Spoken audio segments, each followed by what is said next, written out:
बिस्मिल्लाहिर्रहमानिर्रहीम। अभी की क्लास के अंदर आपको सिखाएंगे how to calculate the cost of machine और कॉस्ट ऑफ फिक्स एसेट्स। ठीक है, ज़रा मेरी बात को समझिएगा बेटा। सबसे पहले हमें क्या कैलकुलेट करना है, तो हमें कॉस्ट ऑफ मशीन कैलकुलेट करनी है।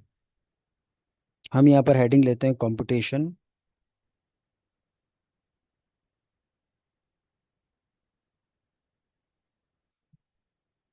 नेट या फिर टोटल कॉस्ट ऑफ मशीन।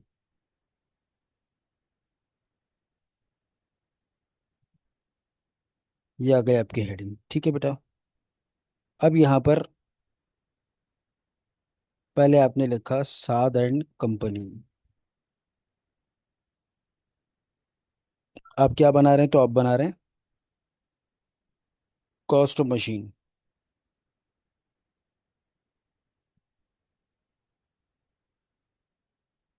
चलिए मैं इसको शुरू करता हूँ। देखें क्वेश्चन को स्टार्टिंग से देखिएगा।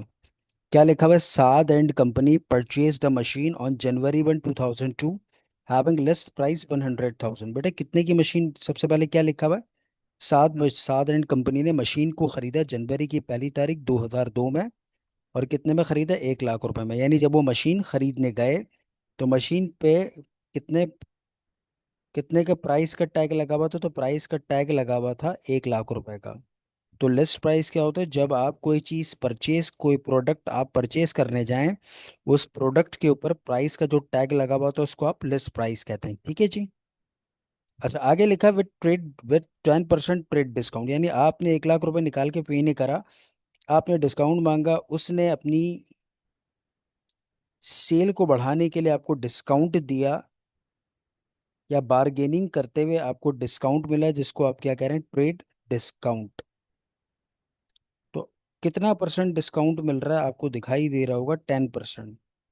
तो 1 लाख रुपए का आप निकालते हो बेटा यहाँ पर 10%, जो कि आ गया आपके पास 10,000। माइनस करने के बाद ये आ गया 90,000। इस 90,000 को हम कहेंगे इनवॉइस प्राइस। इनवॉइस प्राइस भी कह सकते हैं, और इनवॉइस प्राइस की जगह पर इसको आप बिल्ड प्राइस भी कह सकते हैं। आप देख लें, मैंने लेस प्राइस से क्वेश्चन को शुरू करा था, और मैंने क्वेश्चन को कहाँ पर ख़त्म करा, तो मैंने क्वेश्चन को इस वक्त ट्रेड डिस्काउंट तक पढ़ा, तो मैंने वहां तक क्वेश्चन को सॉल्व करा। आगे लिखा है the credit terms are 2/10 n upon 30। यानी जब आप खरीदने गए तो आपको यानी जो जितना आपका इनवाइस प्राइस तक पैसा बना, वो पैसा आपने टोटल 45 दिन के अंदर पे करना है। टोटल 45 दिन है।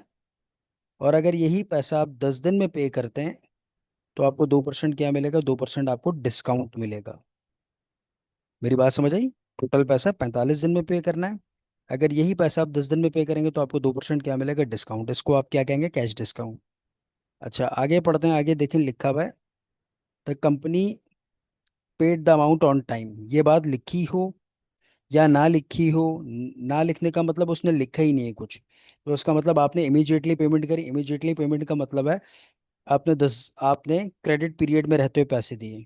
तो आप यहाँ पर लिखेंगे लेस 2% कैश डिस्काउंट।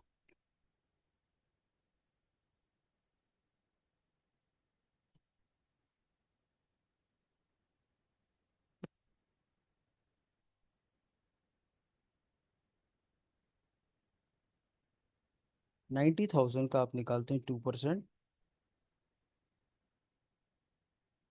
ये आ रहा होगा 1,800 रुपये। मैं फिर भी एक दफ़ा इसको चेक कर लेता हूँ।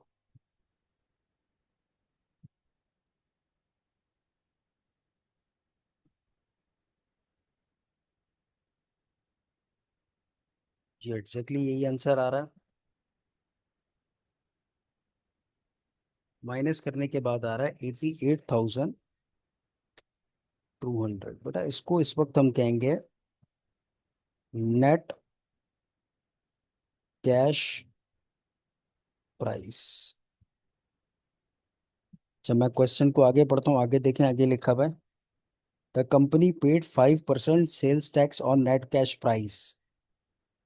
ये लिखा हुआ है the company paid 5% sales tax on net cash price, यानी नेट कैश प्राइस का 5% कंपनी ने टैक्स भरा। अच्छा देखें जरा समझिएगा, आप यहाँ पर ऐसे भी लिख सकते हैं एड 5% सेल्स टैक्स, पहला तरीका। ठीक है।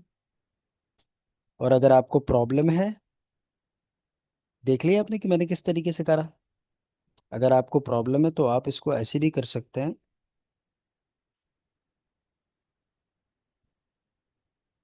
आपने यहाँ पर हेडिंग डाली ऐड कैपिटल एक्सपेंडिचर, और सेल्स टैक्स को कैपिटल एक्सपेंडिचर में लेकर जाओ। ठीक है। तो आप यहाँ पर लिखते हैं सेल्स टैक्स। अब मैंने क्या पढ़ा था, मैंने करा पढ़ा था भाई नेट कैश प्राइस जो कि इस वक्त 88,200, उसका 5%। चेक करते हैं अमाउंट में। ये आ रहा होगा बल्कि 4410, बट मैं चेक कर लेता हूँ।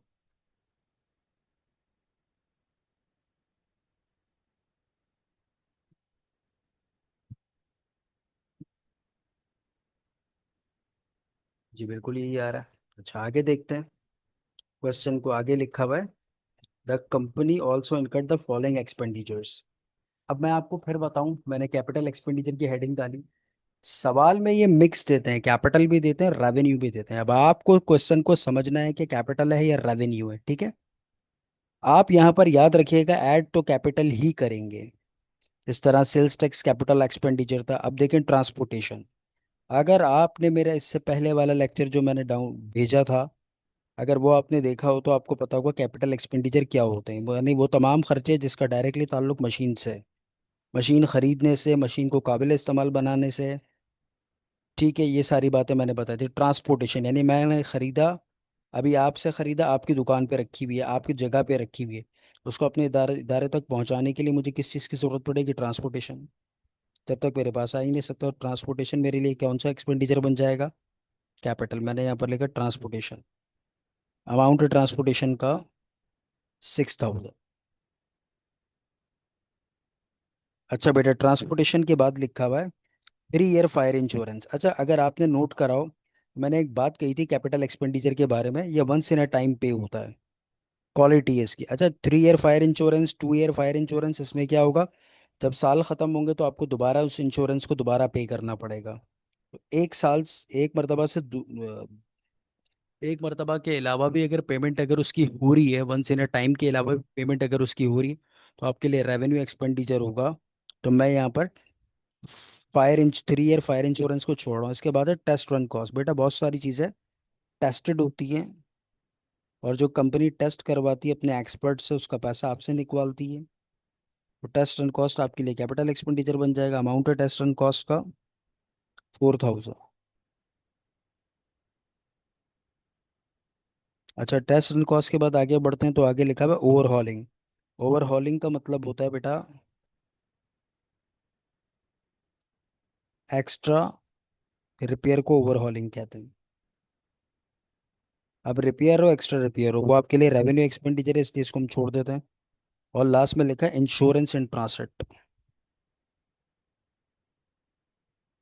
तो मैं यहाँ पर लिख देता हूँ insurance and translate. Amount insurance and translate का 1,890 रुपये। इसके जो भी आंसर आएगा उसको आप कहेंगे टोटल कैपिटल एक्सपेंडिचर।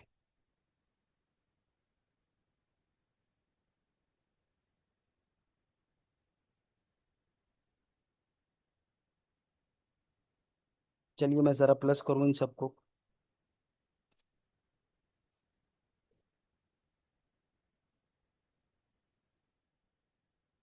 ये आ रहा है 16,300। 16,300। इन दोनों को ऐड करते हैं।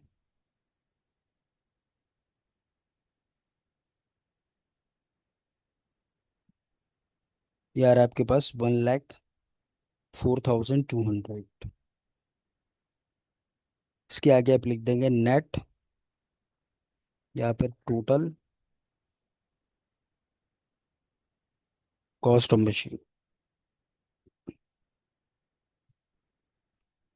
इसके बाद इसकी सेकंड रिक्वायर्ड इसी के साथ लिखा हुआ है, journal entry in proper form.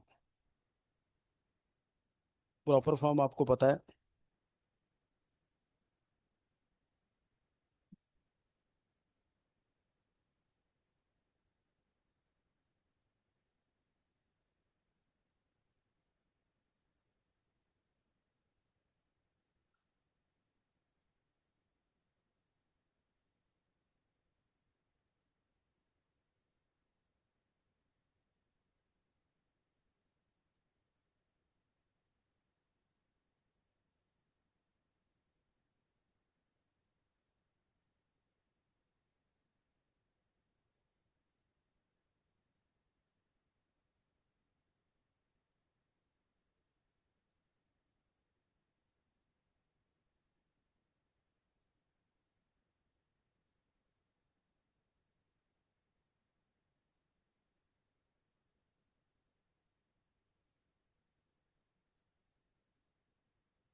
अच्छा अच्छा।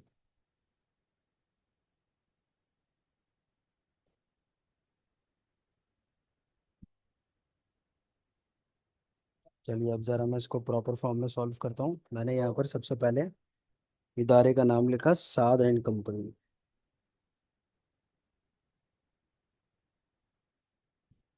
हम क्या बना रहे हैं, तो हम बना रहे हैं general journal.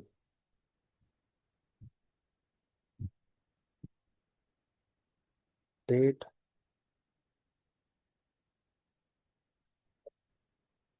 Particular ER debit.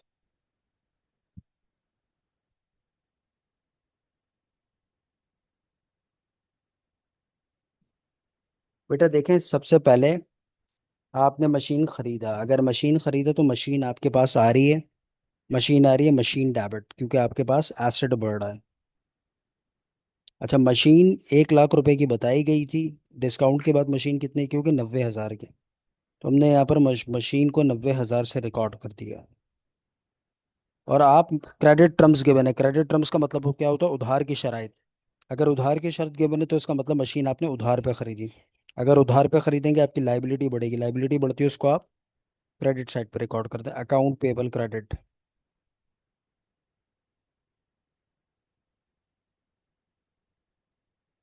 अच्छा, इसके बाद आगे बढ़ते हैं बेटा। जनवरी की पहली तारीख 2001। यहाँ पर लिखते हैं 2002 जनवरी की पहली तारीख। अच्छा, इसके बाद क्या हुआ बेटा? इसके बाद अगर आप देखें तो यहाँ पर आपको डिस्काउंट मिला। और ये डिस्काउंट आपको क्यों मिला है? क्योंकि आप पेमेंट कर रहे हैं। बताया था ना, 10 दिन में पैसे दोगे तो आपको 2% मिलेगा। अब 2% मिला तो इसका मतलब आपने 10 दिन में पैसे दिए। आप पेमेंट इस उधार की करेंगे। जब आपने उधार पे खरीदा आपका लाइबिलिटी बढ़ रहा था। अब आप पे कर रहे हैं तो आपका लाइबिलिटी कम होगा। लाइबिलिटी कम होती है, उसको आप डेबिट साइड पे रिकॉर्ड करते हैं, अकाउंट्स पेबल डेबिट। और पे करते हुए आपके पास से कैश जा रहा होगा, कैश क्रेडिट।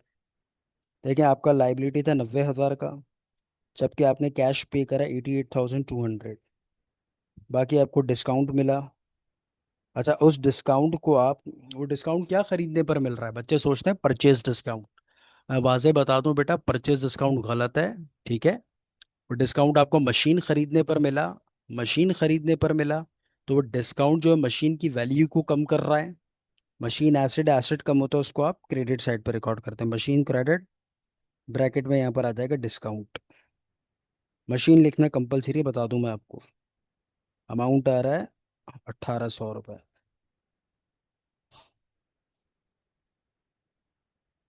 अच्छा, इसके बाद ये देखें, यहाँ पर कैपिटल एक्सपेंडिचर करें। इन तमाम कैपिटल एक्सपेंडिचर को मैं एक ही तरीके से रिकॉर्ड करूँगा।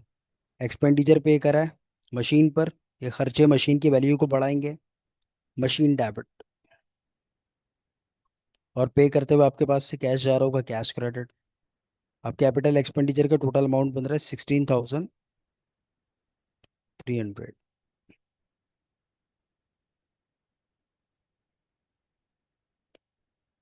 अच्छा, इसके बाद कुछ रेवेन्यू एक्सपेंडिचर थे, जिस तरह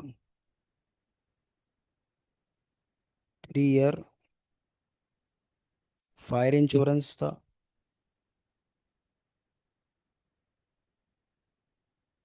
और इसके अलावा ओवरहॉलिंग एक्सपेंस था।